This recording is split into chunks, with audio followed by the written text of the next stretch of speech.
Today, we're diving deep into the past, all the way back to the very first battle in history that was actually written down in detail. And this is so much more than just a story about swords and chariots.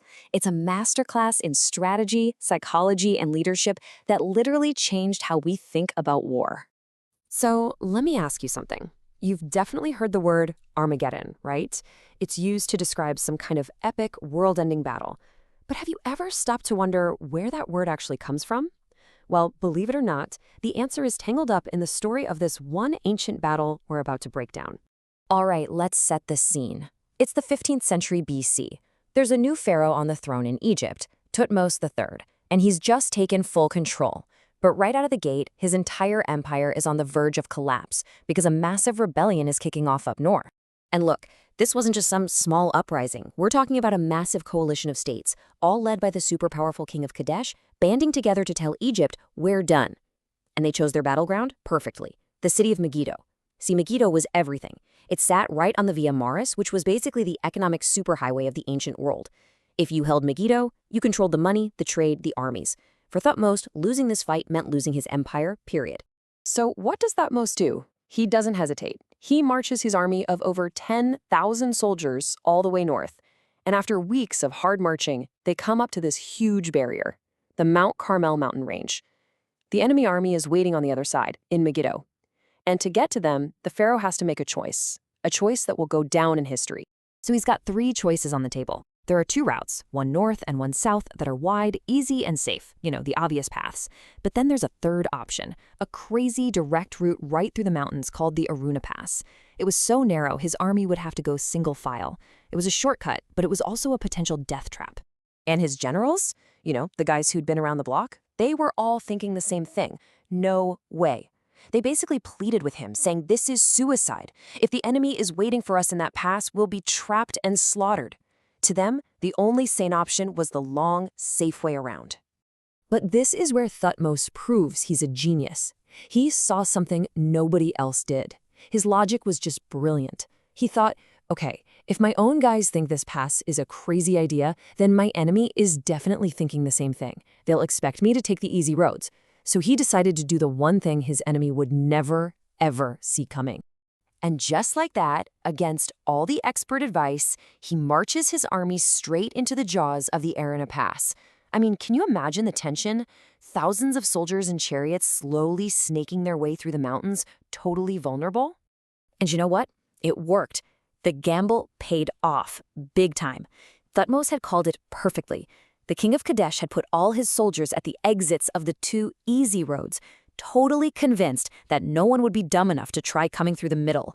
The pass was practically empty. But they weren't out of the woods yet. I mean, picture this. For hours, his entire army is just this long, skinny, fragile line of people. They had to take their chariots apart just to carry them through. If even a small enemy force had been waiting for them, it could have been a total disaster.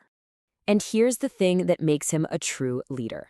He didn't just point and say, go from the safety of the rear. No, he was right there at the very front of the line, putting himself in the most dangerous position. That's an incredible display of courage, and you can bet every single one of his soldiers saw it. So when the first Egyptian soldiers pop out of that pass, the Canaanite army is just stunned, completely caught off guard. Their main forces were miles away, literally watching the wrong roads. Thutmose didn't waste a second. He lined up his troops and gave the order to charge.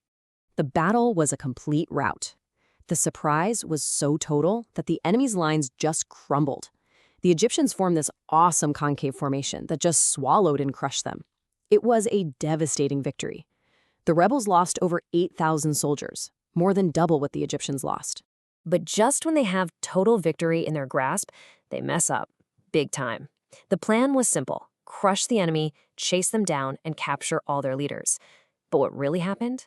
The Egyptian soldiers saw the enemy's camp, which was full of gold and treasure, and they just lost all discipline.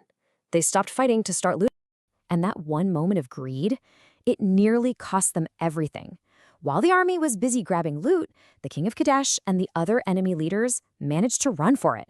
They scrambled back to Megiddo, and the people inside actually lowered ropes made of clothes to pull them up over the walls to safety. A battle that should have ended the whole war in an afternoon now turned into a miserable 7-month-long siege. So what was so distracting? Well, the amount of stuff in that camp was just unbelievable. Between the camp and the city, the Egyptians ended up capturing over 900 war chariots. They also got more than 2,000 horses. I mean, think of them as the supercars of the ancient world. And on top of that, something like 22,500 sheep. Not to mention all the armor, weapons, and royal treasures. It was an incredible fortune that almost cost them the entire victory. Okay, so after 7 long months, the city finally gives up. The siege is over. But the real story here isn't just about winning one battle. It's about what came next and how this victory completely reshaped the Egyptian empire. Once Megiddo fell, the whole rebellion just fell apart. But Thutmose's real genius wasn't just in warfare. It was in politics. Instead of just punishing the kings who rebelled, he does something way smarter. He takes their sons back to Egypt as hostages. But he doesn't treat them like prisoners. He gives them the best Egyptian education, immerses them in the culture. The idea was that when these kids grew up and went back home to rule, who would they be loyal to? Egypt. He basically created a whole generation of allies. It was an absolutely brilliant mix of hard power and soft power. And that brings us all the way back to the question I asked at the beginning, the place where this all went down, Megiddo. Well, in Hebrew, the Mount of Megiddo is Har Megiddo, and over centuries, that phrase, Har Megiddo, morphed into the word we all know today, Armageddon, a word we use for the ultimate final battle, all because of this one fight thousands of years ago. So in the end, the Battle of Megiddo shows us that victory wasn't just about having a stronger army. It was won because one leader was willing to risk it all on a psychological gamble. And it really leaves you with this incredible question, doesn't it? What wins a war?